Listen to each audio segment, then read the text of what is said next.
Arcus 3. Spent the entire day doing unnecessary mundane tasks, like sweeping the floor, dusting statues and furniture, and polishing silverware, all in a fairly successful attempt to keep my mind busy. I imagine once I have the Orus working as it should be, I'll be able to keep myself distracted with what seems to be dreaming black fog. Toward the evening, I tinkered with the Orus, and when this proved frustrating, I worked out mathematical equations and theories while talking to myself and engaging in stimulating debate and what I believe to be meaningful discourse. One of the lessons of those on assignment within the boundaries of an ancient is to keep to a rigorous routine of writing, reading, and self-talk to not let the pillars of the intellect crumble under the weight of laziness, alienation, and boredom.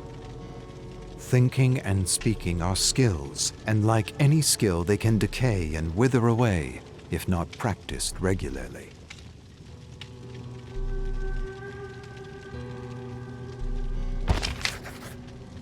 Arcus 4.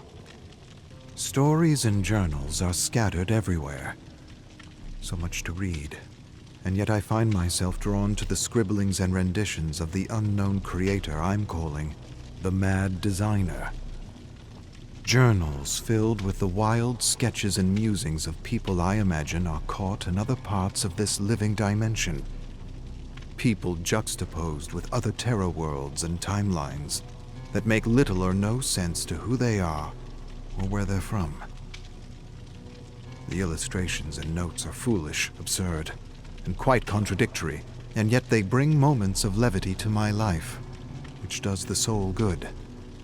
I suppose it's a form of absurd escapism I turn to when I'm not reading the more traditional stories.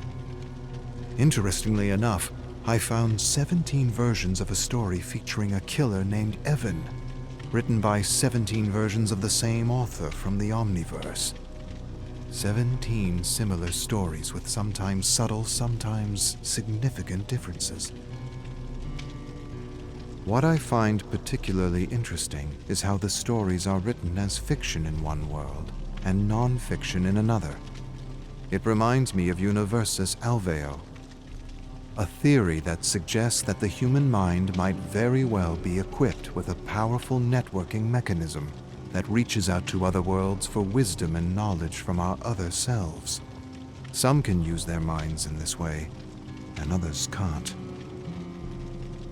The theory suggests that those who have experienced trauma in their formative years detach from their reality, allowing them to explore other realities and worlds with relative ease. Artists like magicians and shamans see small things in the big, unexplainable, endless dream that is the Omniverse, and they bring these ideas or insights back to entertain, enlighten, and inspire the world. Fiction in one world, non-fiction in another. Everything is real, or nothing is. And here in the Chamber of Blood, there are countless horror stories of every variety. So many that it seems to me that one of the unknown prisoners was collecting these stories as a way to discover more about their imprisonment, the entity, and the terrible screams coming from the surrounding abyss. Whether this is true or not, I'm not sure, but what I do know is I spent the whole night reading my favorite stories out loud, like my father used to do by the fireplace. And the entire time I couldn't help but wonder, how? How could anyone have accessed and assembled such a rich collection of notes, journals, and stories? I have no immediate answer, but I suspect by the texture and density of the fog that I may be in a place as complex, mysterious, and misunderstood as a black hole, a living, breathing, all-consuming black hole, the serpent of infinity that gorges on its tail, that eats itself endlessly as it spirals downward into the cosmic Fibonacci stew that is life incomprehensible. Arcus 8282. Dozens of severed heads in the den, and I'm not sure how they got there. I stared at them all day, recognizing a few of them from the last few memories I've been exploring. It took me all night, but I made a cairn with the heads outside the door. When I was done, they began to talk and argue and bicker with each other over pedestrian nonsense. I squeezed my eyes shut until silence returned. When I opened my eyes again, they were gone. I then returned inside and retired to the Chamber of Blood, where I read stories aloud and went through the absurd creations of the mad designer. Chamber of Blood, most brutal murder in Sunny Lake history. A young woman is on trial for first-degree murder in the decapitation of her husband's mother, whose charred remains were found in mason jars in the suspect's solarium, while her head was found mangled in a broken blender in the kitchen. Samara Dwenlis, 33, is charged with first-degree murder in the June 2037 killing of Kirsty Hartz, 67. The trial commenced on Thursday. Prosecutors said they would not entertain a plea of insanity, despite the 911 call the suspect made claiming her mother-in-law was a vampire. The 911 call describes an ancient conspiracy with vampires who live among us and draw their powers from another dimension. Obscura, beyond understanding. The tower is alive.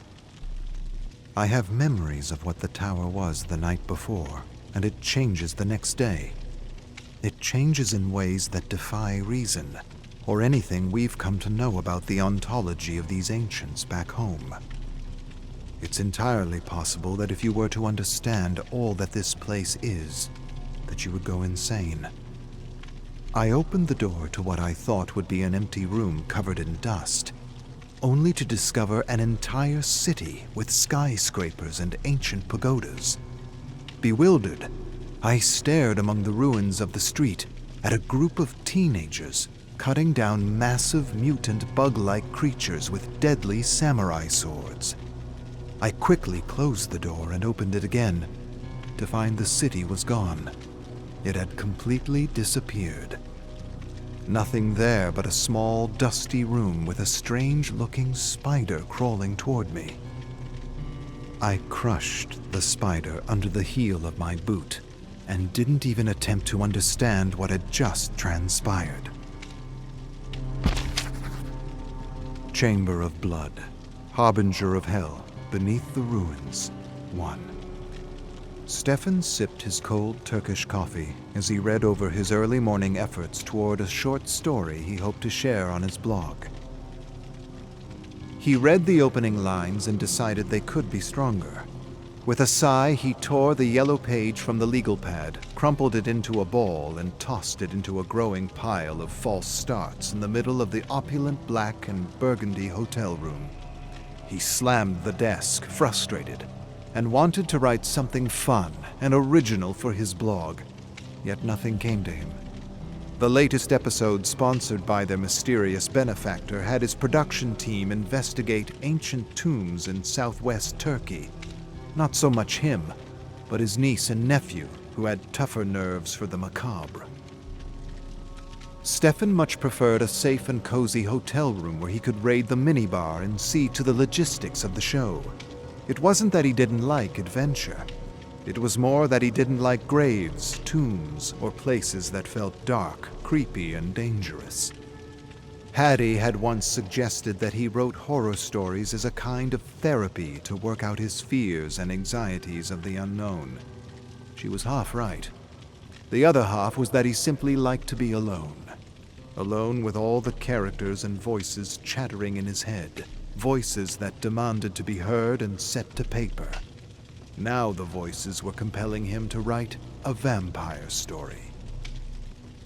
Their benefactor claimed that there had been a village of real vampires in ancient Anatolia that had been hidden from the rest of the world. According to the intelligence provided, Vampires weren't fictional monsters, but actual intra-dimensional creatures that had once tried to overrun the world. They had been defeated by an unknown group of mystical warriors. Somehow, the few creatures that had survived managed to erase themselves from history by warping and weaving whatever memory of them was left into exaggerated myths and legends. Stefan found this theory of myths and legends and parallel worlds interesting, if not intriguing. Vampires, real. Actually real. Nothing like the movies, but real nevertheless. One theory he had just finished reading online suggested that everything created or imagined existed somewhere in the Garden of Infinity. In other words, stories and characters came from a real place in the infinite landscape that was the Omniverse. The theory went on to suggest that artists had somehow unlocked their third eye and were able to see the other realities. An idea, a vision, or a dream, according to the theory, was the pineal gland seeing into the infinite for truth, wisdom, inspiration. The brain, then, was a quantum computer that could network with the infinite. It was a nice idea. It meant his most cherished characters from his favorite books were somehow, somewhere, real. A sudden knock at the door startled him out of his quantum musings. "Mr. Wa, your lunch is ready." Lunchtime already, and Stefan still didn't have his story. He rose lazily in his bathrobe, hoping Jordan and Hattie had better luck finding the unmarked graves they had set out to find. He imagined his niece and nephew were enjoying the sun while filming the ruins, and relishing the peanut butter and banana sandwiches he had prepared for them. Chamber of Blood, Harbinger of Hell, beneath the ruins, 2. "Move away from the casket!" A middle-aged woman with blonde hair and blue eyes, dressed in a black suit, pointed a revolver at Hattie and Jordan. Hattie dropped her shovel, sighed, exchanged a look with her brother, and stepped away from the bolted casket. "Who do you work for?" Hattie asked, eyeing the woman.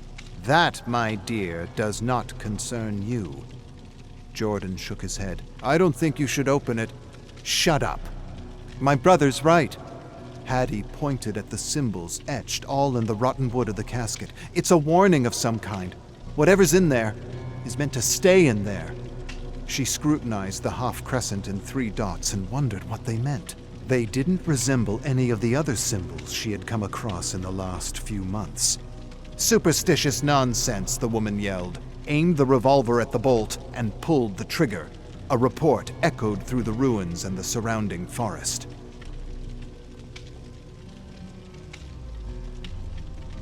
Hattie wondered if their guide and translator had heard them. He probably didn't even take notice or didn't care. He refused to follow them near the tombs, called them ignorant tourists, and said he would stay by the car texting his friends until they returned. The woman pulled the trigger repeatedly until the bolt clanged off and hit the ground with a thud. "I hope he calls the police," Jordan whispered to Hattie. "I wouldn't count on it."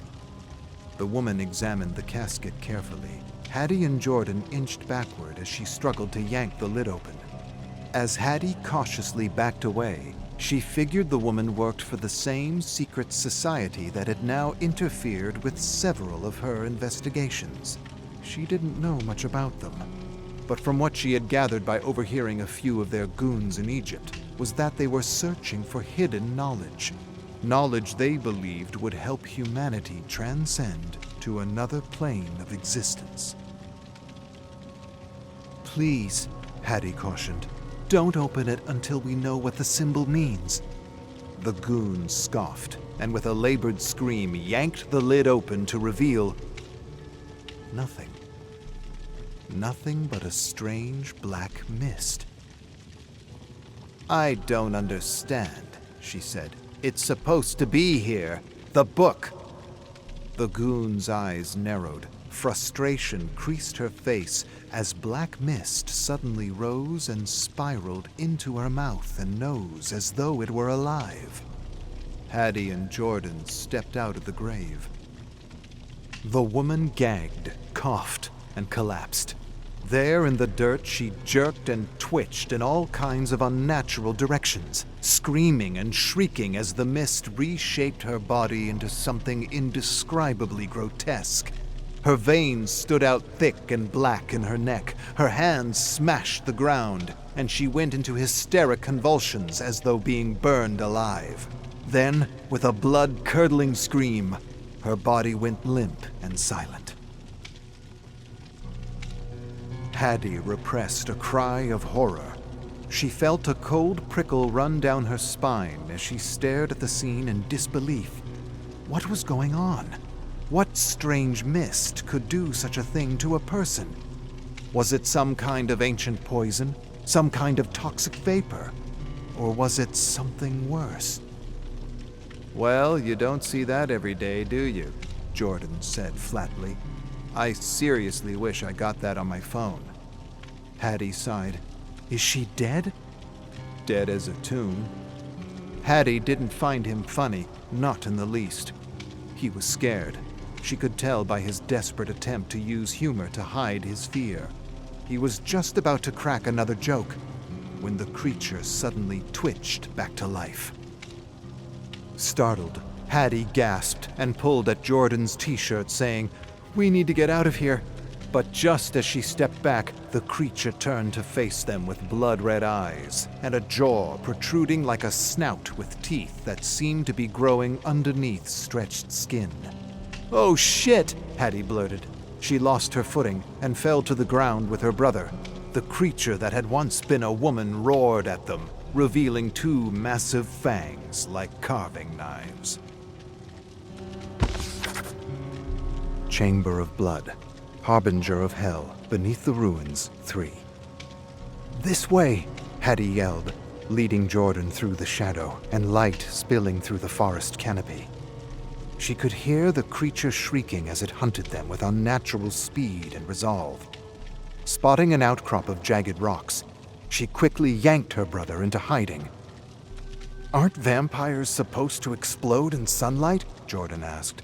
"I mean, isn't that what's supposed to happen? Doesn't it know it's supposed to be dead?" Hattie instantly placed a finger by his quivering lips as she heard footfalls approaching. She repressed an urge to look at the creature. Instead, she listened.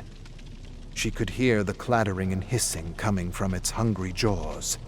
She could hear the crunch of stones and the distinct snap of twigs as the creature searched for them. Then the footfalls seemed to change direction, growing fainter and fainter, until all she heard was the chirping of insects. Hattie heaved a shuddering breath.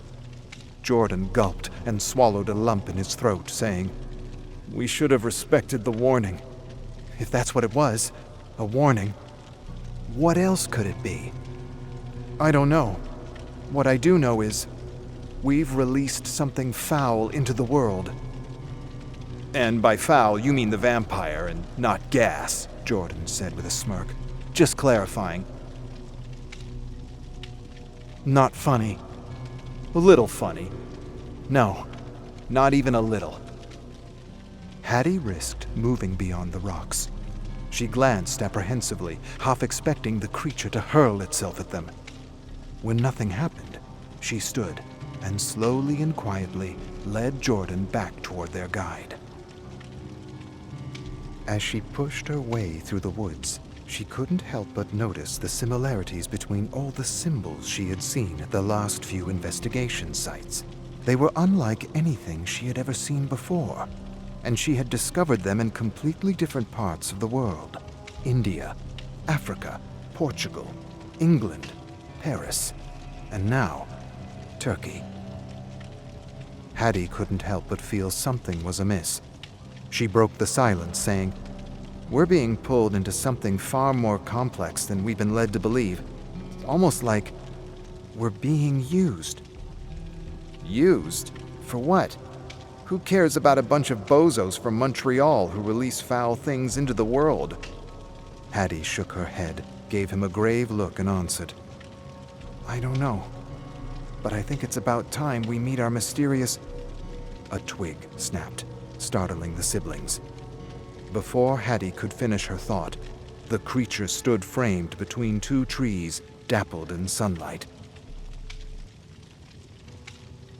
Jordan screamed in terror as the creature lunged at him, grabbing his arm and sinking its bony claws into his skin. With a mighty roar, the creature hurled him against a tree with a thud. Groaning, he sagged to the ground as inky blackness seeped down over his vision. Hattie thought quickly, spotting a fallen branch on the ground. The creature inched closer to Jordan, staring at him as though he were a steak.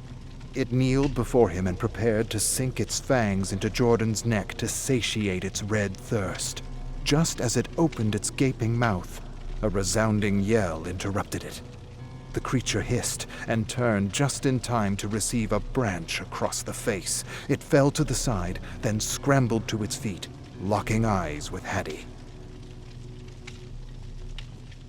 Hattie backed away slowly, glad she had saved her brother from certain doom, but unsure what would happen next. Then, inspired by the vampire films she had seen with her Uncle Stefan, she turned the sharp side of the branch to face the creature just as it pounced on her like a lion. The makeshift stake hit its mark, skewering the creature straight through its monstrous heart. The creature shrieked something awful and collapsed to its knees, holding the stake. Wiping her brow, Hattie stepped away from the creature and approached her brother, but a sudden squelching sound froze her to the core. Slowly, she turned to watch the creature pull out the stake with the pulpy dead heart still attached. The creature tossed the heart to the side with a mangled smile. An instant later, it pounced over Hattie, taking her to the ground. Hattie pushed and jerked under its powerful grip as it salivated and peered hungrily at the thick arterial vein pumping in her neck. Saliva dripped down Hattie's neck, slow, warm, and slimy like a slug. She screamed, and then had no breath to scream and began to see not stars, but geometry. Symbols. Symbols she had previously discovered in the overlap, as she often called it. She didn't know what else to call what she understood to be a Venn intersection of worlds, where she could see and access knowledge and memories no one else could. Hattie closed her eyes and saw the twisted triangle symbol she had just uncovered in an ancient temple. Then she saw the strange circle slashed in half, with a line that she had discovered all over the walls and floor of an abandoned asylum, as though someone or something was conducting dark experiments in the overlap on the patients. It was all very bizarre and new to her. Now, as the creature prepared to feast on her blood, Hattie wasn't seeing memories pass before her eyes, but all these strange and arcane symbols that felt older than life itself, as though someone or something were trying to send her a message from the overlap. Chamber of Blood, Harbinger of Hell, beneath the ruins, 4. As the creature prepared to quench its thirst, Hattie felt the end coming. Desperate hands fumbled over dirt and twigs, searching for something, anything. Then, just as the creature prepared to puncture her neck, she grabbed a rock the size of a baseball and smashed it straight through its mouth, shattering its deadly fangs. The creature jolted to its feet with mad agony. Pieces of bone and tooth dropped into a thick puddle of blood and saliva. Hattie turned to see Jordan moaning. He was alive, barely, nevertheless alive. Relieved, she scrambled to her feet, trying to think of a way to destroy this ancient evil once and for all. Then she saw it. The revolver, hanging from the belt. Without hesitation, she rushed up to the creature as two new white fangs pushed out the bloody remnants of the old. Before it realized what was happening, she snatched the revolver and shot the creature point blank in the face. The creature fell head over heels as Hattie unloaded the revolver into its face and body. But bullets were futile against this otherworldly apparition. Within moments, the creature was clambering to its feet, the whole while staring at Hattie with blood-red eyes. Nervously, she inched backward, not knowing where to go or what to do. There was nowhere to go. Nothing she could do. This was the end. With incredible speed and strength, the creature pounced and took Hattie to the ground. Gleaming white fangs approached her neck with malice. She jerked and kicked and screamed under its weight. She felt its warm breath inches away from the nape of her neck. Then, in her mind's eye, she saw them again. The symbols. All of them. They swirled and flashed and then coalesced into one symbol. The symbol she had seen etched in the casket. With dawning realization, she understood. The symbol wasn't a warning, but a seal. A seal to imprison this unfathomable, indescribable creature. As the creature prepared to gorge on her life, she managed to grab something sharp off the ground. Its broken fang.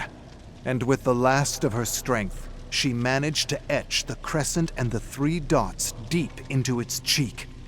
Suddenly, the creature's eyes widened into great big pools of disbelief.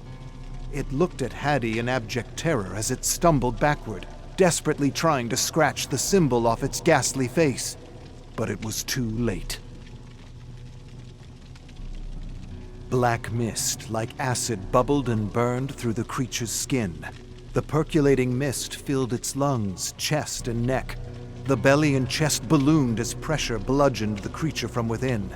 Then, with an agonized shriek, it exploded like a cherry bomb. Covered in gore, Hattie dragged herself beside her rousing brother. "What did I miss?" he groaned and sat up, leaning against the tree. He narrowed his gaze and peered through the thin red mist of blood that hung heavy in the air. "Where's the—" His voice trailed away as he noticed the shards of bone and chunks of flesh covering his clothes. In silence, they picked off bits and pieces of the creature. Then Jordan said, "Well, this was pleasant. Pleasant as a funeral." Hattie didn't respond to his stupidity. She was thinking about the symbols they had come across in their investigations. She wondered what they meant, where they came from, and if there was something connecting all these paranormal sites they were being sent to investigate. Moreover, she wondered if their benefactor was using them in some kind of chess game against forces unknown.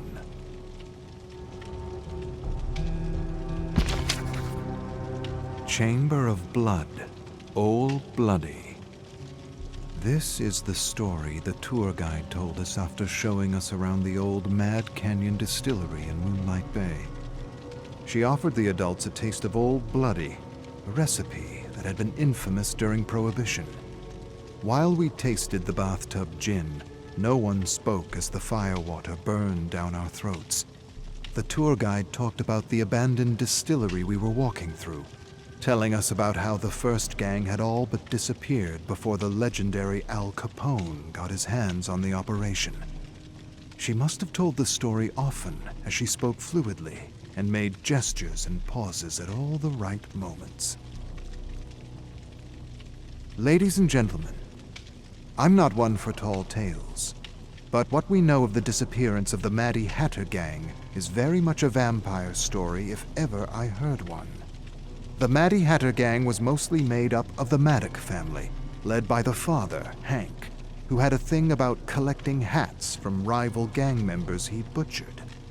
He must have stolen the wrong hat, because that bloodlust came back to haunt him in the fall of 1921, when his gang disappeared with only the youngest of the family left to tell the tale of what had befallen them. And what had befallen them was indeed a great mystery. A mystery people to this day bicker about and dismiss as an urban legend.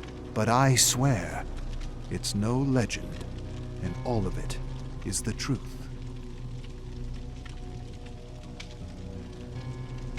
The twins, Candace and Cody, while returning with some equipment they had picked up in Ontario, drove into the valley and then carried the copper tubing and flasks into the caves where the gang prepared their white lightning. But when they arrived, they found nothing but blood. Blood on the floor, blood on the walls, blood, if you'll believe it, running through the tubes and coils of the still. At first, they thought it may have been a rival gang, but there was no sign of bullets or bodies, or even a struggle, just blood, and an uncanny fog that hung low and heavy in the air. The twins instantly resolved to find whoever had done this to their gang, and moreover, they wanted to give their siblings, cousins, and parents a proper burial. So they grabbed a lantern and plunged into the twisting bowels of the mountain, following a trail of blood. They searched deep into the night with no result. Cody shone the lantern and was just about to tell his sister he was beaten when he heard the crunch of stone in the distance. He charged ahead and she chased after him, stumbling over a boulder, hitting her head against the ground, and losing consciousness.